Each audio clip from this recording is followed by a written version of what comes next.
Good evening, students. This is 12th standard botany video class, video 4. In this video, we are going to continue the lesson Reproduction in Plants, chapter Asexual and Sexual Reproduction in Plants. Under this topic, we have seen different topics: asexual reproduction, methods of asexual reproduction, and what is sexual reproduction. Flower is the reproductive organ. The stages which occur in the sexual reproduction in higher plants are pre-fertilization, fertilization, post-fertilization. Out of these three stages, we have started pre-fertilization changes. Under this topic, we have seen development of anther, microsporogenesis, how microspore tetrad formed inside the microsporangium or anther lobe, and structure of an anther lobe. Dear students, in this video also, we are going to continue the topic pre-fertilization events. This is lesson 1, asexual and sexual reproduction in plants. In this lesson, we have started sexual reproduction. Under the sexual reproduction, the first event is pre-fertilization changes. Dear students, before going to see TS of mature anther, we are going to recall the pre-fertilization structure and events. Under this topic, we have started male reproductive organ, andrecium, which is made up of stamen. Stamen consists of two parts. One is the anther lobe, another one is the filament. It is otherwise named as male gametophyte. That means inside the anther, they are having the pollen grains or microspore, which is act as a male gametophyte. Next one, development of anther. Inside the anther, a developed homogeneous mass of cell, which is surrounded by a epidermis. So this mass of cell undergo development to form a row of cell inner to the epidermis constitute hypodermal cell. Few cell of hypodermal cell which is elongated with clear nuclei. It acts as the archisporium. So this archisporial cell undergo periclinal division to form two cells. One is facing epidermis, that is primary parietal cell. Another one is facing the center of the anther lobe, primary sporogenous cell. The primary parietal cell which is undergo periclinal, that is parallel division, as well as anticlinal division, that is perpendicular to the parallel division, which forms 2 to 5 layers, is called anther wall, which is starting from periphery towards the center, epidermis, endothecium, middle layer, and tapetum. Then the primary sporogenous cell which undergo mitotic cell division to form sporogenous tissue.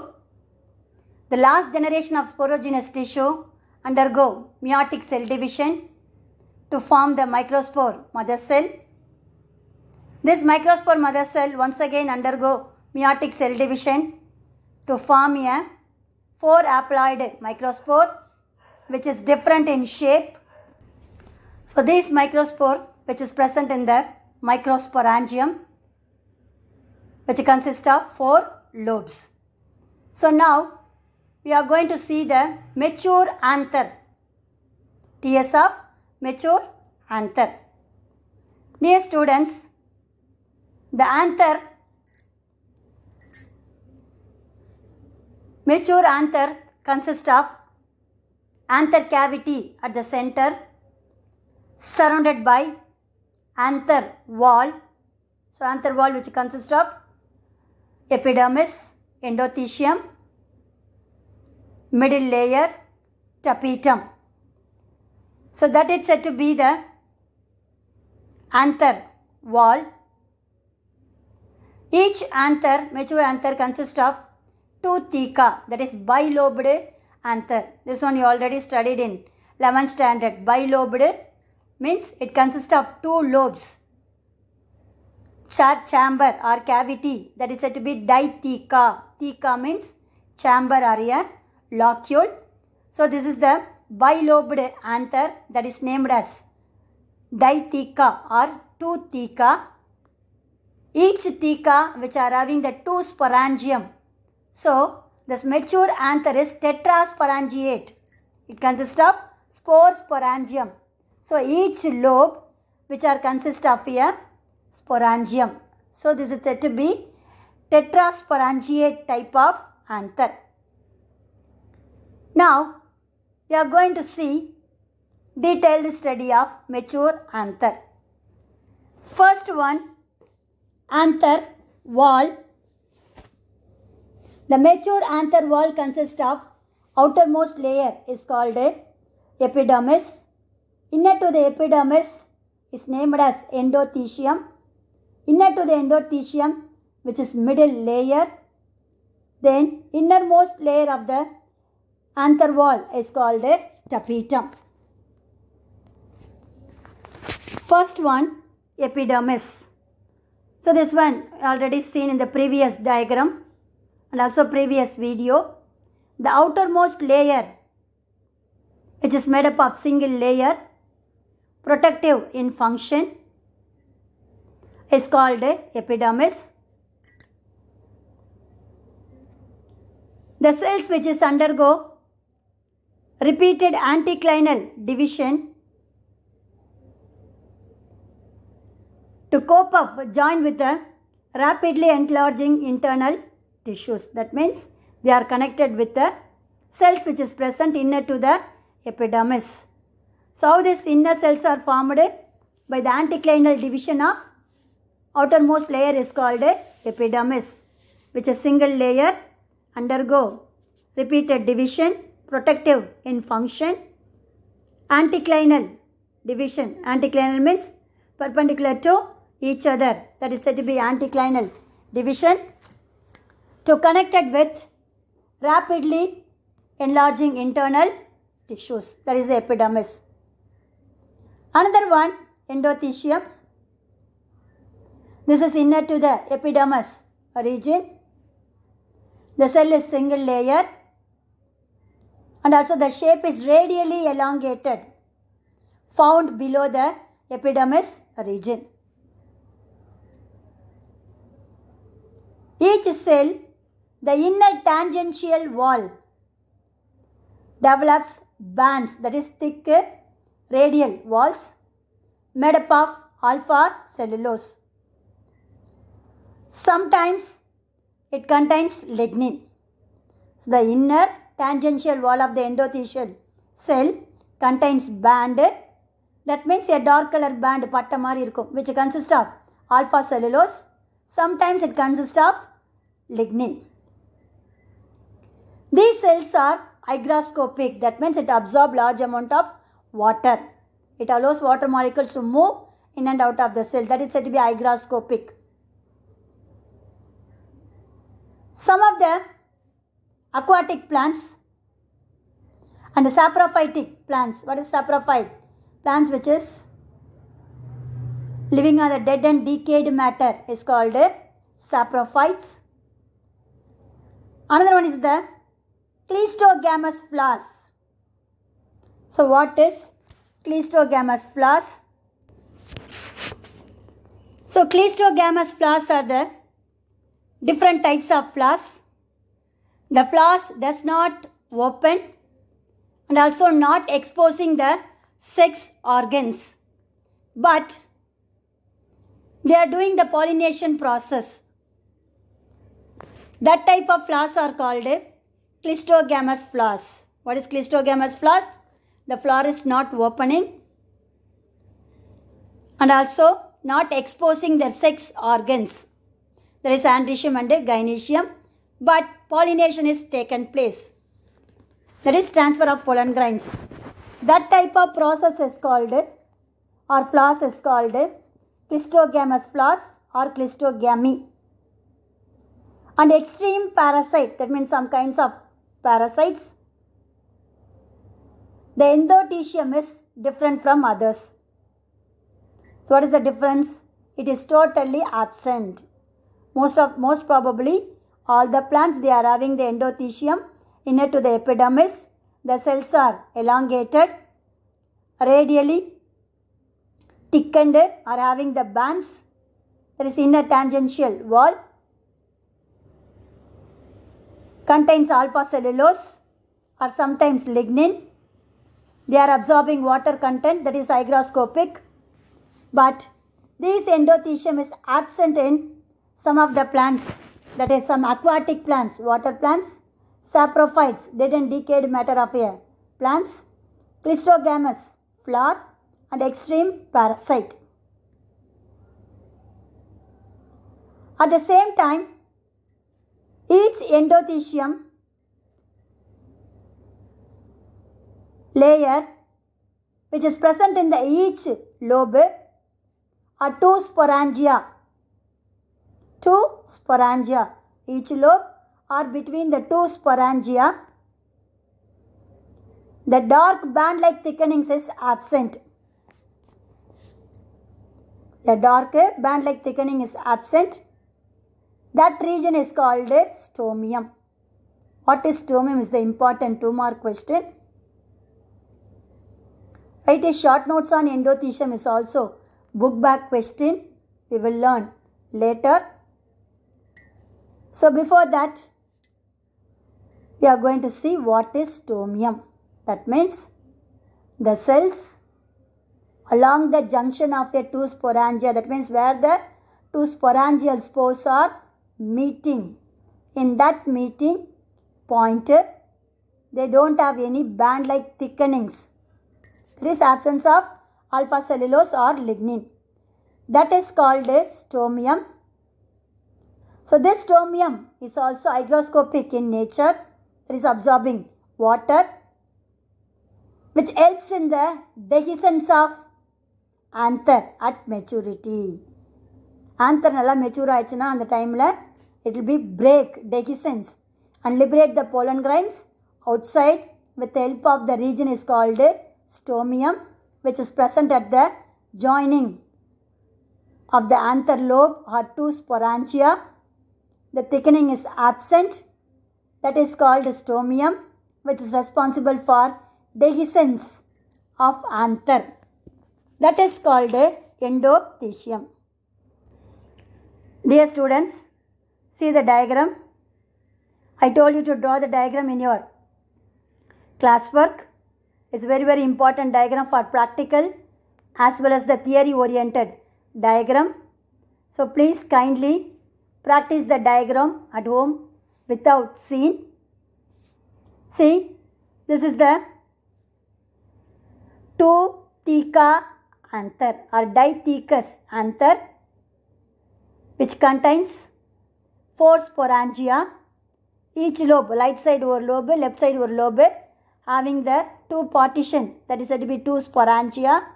So tetrasporangiate, 4 sporangium, left side 2, right side 2.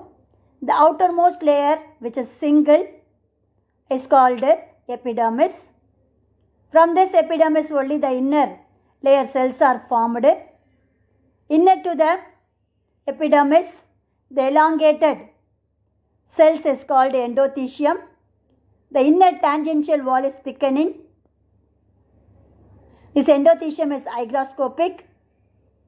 So at the junction of the two sporangia, ரெண்டு meet பண்ணுற இடத்துல left side right side ஒரு gap இருக்குது பாருங்கள். At the tip, the endothecial wall layer lack the thickenings, that is dark bands are absent. That region is called stomium. This stomium is also hygroscopic. which is responsible for dehiscence of anther at maturity. Next layer is middle layer, which is present inner to the endothecium. It consists of 2 to 3 layers. They are generally epimeral. That means short-lived. They disintegrate or get crushing during maturity. That means they are epimeral. They disintegrate when the anther is matured. This layer is called middle layer. The last layer is tapetum. It is the innermost layer of the anther wall. In this region only, the maximum development of the pollen grains are taken place. That is the threaded stage of microspore, which is present inner to the tapetal layer.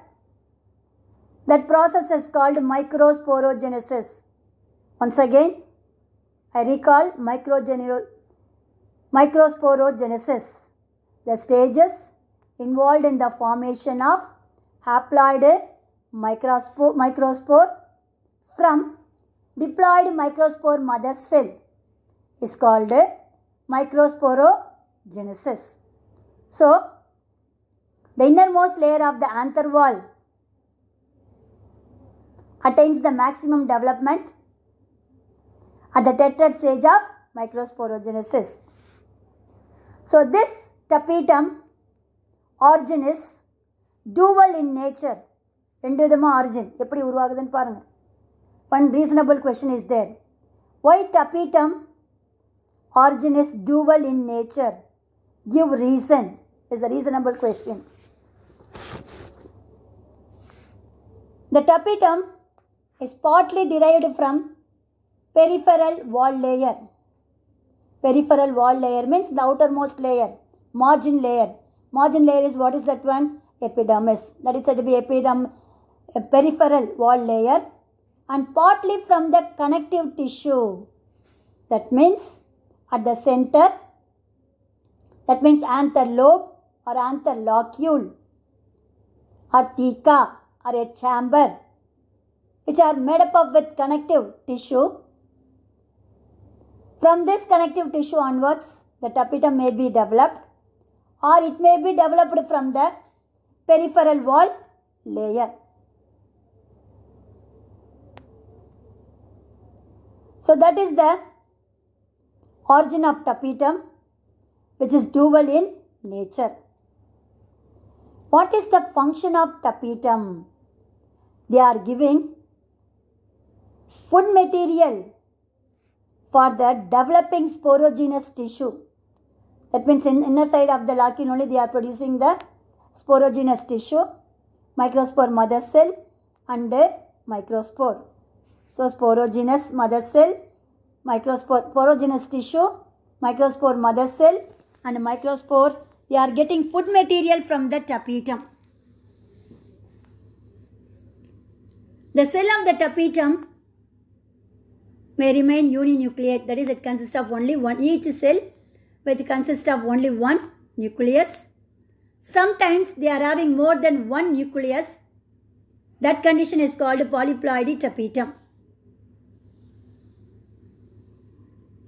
The tapetum is also contributes different formation of a thing. One is sporopollenin, pollen kit, tryphin, a number of protein that control incompatibility reaction. So tapetum is also responsible for contribute the different materials, the cell wall materials or anther wall materials such as sporopollenin, pollen kit, tryphin and number of protein. Dear students, kindly noted down sporopollenin, pollen kit, tryphin and number of protein. Tapetum is also controls the fertility nature of pollen grains or sterility nature of the pollen grains. Fertility means the pollen grains which is responsible for the reproduction is called fertility. Pollen grains are microspore. Sterility means they do not take part in the reproduction, that is said to be sterility. So both the characters are controlled by tapetum. So dear students, write a short notes on tapetum is also important book back question. It is the innermost layer of the anther wall and it attains maximum development in the tetrad stage of the microsporogenesis. It is partly derived from the peripheral wall layer, that is epidermis, and partly derived from the connective tissue of the anther locule. It controls and nourishes the sporogenous tissue, microspore mother cell and microspore. It consists of only one nucleus, or it may be one or more nucleus, that is polyploidy condition. It also contributes anther wall materials such as sporopollenin, pollen kit, trypine and a number of protein. So these are all the responsible for incompatibility, that means whether it may be fused together or transfer of pollen grains is taken place or not. So that is said to be incompatibility reaction. Tapetum is also responsible for fertility and sterility of the microspore. So this is the tapetum. This tapetum is also divided into different types: secretory tapetum, invasive tapetum, and newly formed tapetum is called amoeboid tapetum. First one, secretory tapetum. It is otherwise called parietal or glandular or cellular tapetum. The tapetum remains original position and cellular integrity and nourishes the developing microspore. That means it contains its original position and cellular process. This secretory tapetum retains the original position. That means they are having any shape, means that is maintaining the shape of the tapetal cells, that is said to be original position, and also cellular integration connection, and it nourishes the developing microspore. It gives food material to the developing microspore. That is called a secretory tapetum.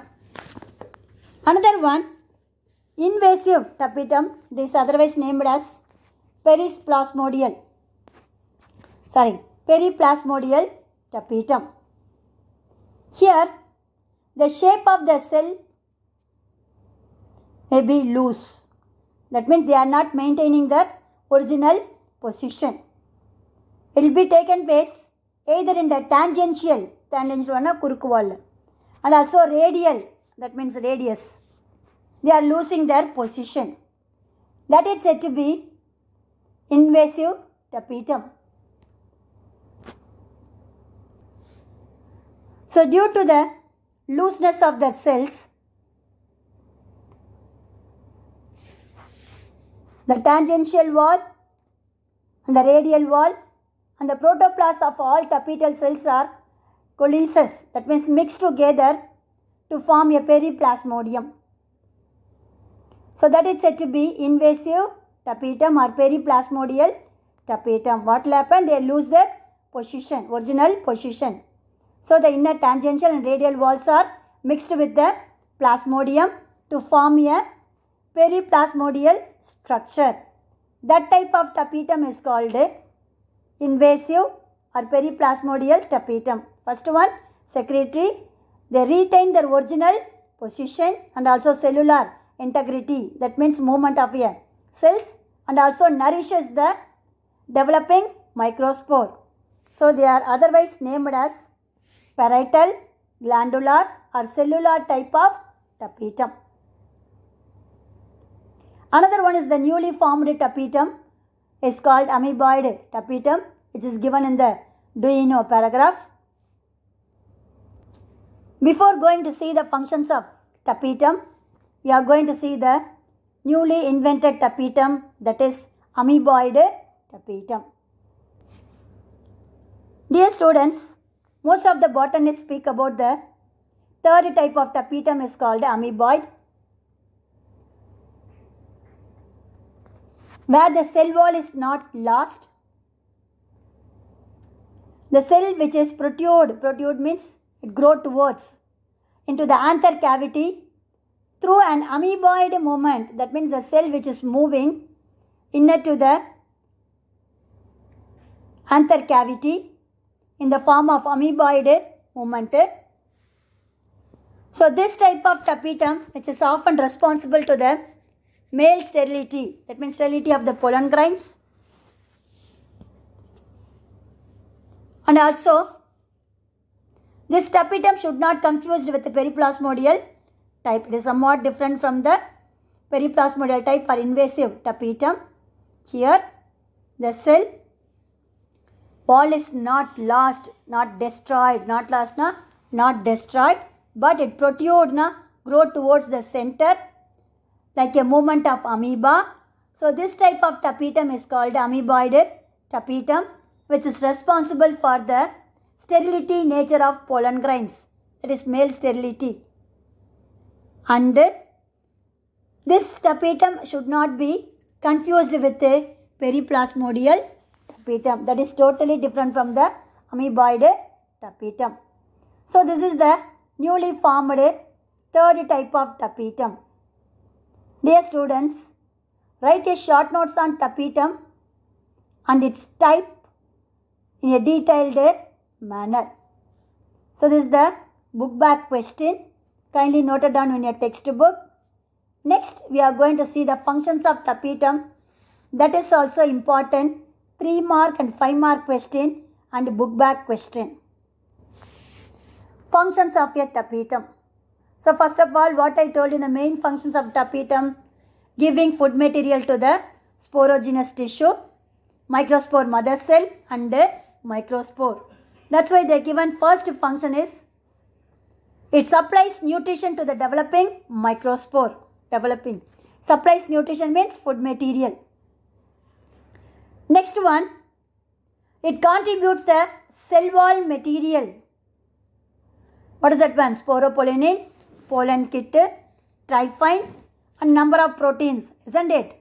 So that's why they given it contributes the sporopollenin through the Ubique bodies. Ubique bodies means a minute pore which is present in the anther wall, that is said to be Ubique bodies. They are playing the important role in pollen wall formation. Another one, pollen kit. The pollen kit is also contributed by tapetal cells. Later, these pollen kits are transferred to the pollen surface. That is, they are transferred to the microspore surface. The next one, number of protein. The outer surface of a pollen exine is also contain that certain protein substance. So this exine protein substance only responsible for rejection reaction. So what is rejection reaction? So these proteins which is present in the exine of the pollen grain, we all know that one. Structure of your pollen grains, you are drawn in the 10th standard. Outer region is called exine, inner intine. The outer region is look like in a wavy nature or a thorn-like structure, isn't it? That is said to be exine, which are having the rejection reaction. So these pollen grains are transferred to the stigma. Sometimes the pollen grains which are having the protein substance is called rejection reaction, which reject the stigma for the transfer of pollen grains. which is present in the cavities of the axon. So this protein is also derived from the tapetal cells. So these four are the important functions of tapetum. First one, they are supplying nourishment to the developing microspore. Second one, the sporopollenin contain upeach bodies to play important role to form the pollen wall formation. The next one, pollen kit. This is also contributed by tapetum. Later it will be transferred to the pollen surface, that is microspore surface. Last one, protein, which is present in the axon region, having the rejection reaction. That means this rejection reaction to select the stigma to transfer the pollen grains, which is present in the cavities of the axon. So this protein substance is also derived from the tapetal cell. So these four are the functions of tapetum. Dear students, up to this we have seen anther wall. This is the first topic of the TS of mature anther: epidermis, endothecium, middle layer, tapetum, types of tapetum and functions of tapetum. Now we are move on to the another layer region is called anther cavity. So what is the anther cavity? A center region which is enclosed by a anther lobe or a epidermis is called anther cavity, which is filled with young stages of pollen grains. That means you are having the young microspore or with the pollen grains maturity. Matured pollen grains or younger pollen grains are present in the anther cavity. The microspore mother cell which undergo meiotic division is also taken place in this anther cavity only. After that, they are producing the haploid microspore which is present in the anther cavity. So everything which is taken place in the locule or a cavity present inside the sporangium is called anther cavity. Next one, connective tissue. That means the two lobes of the anther which is connected by a sterile tissue in the form of column is called connective tissue. This connective tissue consists of vascular supplies, that is xylem and phloem. This connective tissue is also contributed to the inner tapetum. So connective tissue is a column of sterile tissue surrounded by an anther lobe. It possesses vascular tissue, that means xylem and phloem. It also contributes to the inner tapetum. That means this connective tissue is also produced from the innermost layer of tapetal cell. So this are all the different region of the anther lobe, that is mature anther lobe. Dear students, see the diagram. Inner to the tapetal layer, young microspore and microspore mother cell which is present in the cavity is called anther cavity. Matured pollen grains and young pollen grains is also present in the cavity only, which is surrounded by a tapetal layer. That cavity is called anther cavity. Next one, connective tissue. Each anther lobes are connected by a columnar abina thoon mari cells which are contributed from the innermost tapetal layer is called connective tissue. So this connective tissue only which are connecting the two lobes. It contains vascular tissues such as xylem and phloem to transport the food material in and out of the anther lobes. This is said to be the structure of mature anther. Is an important book back question. Describe the structure of mature anther with a neat labeled diagram. Dear students, I hope have you all understood how TS of mature anther is taken place in the plants. Remaining we will see in the next video class. God bless you. All the best, children.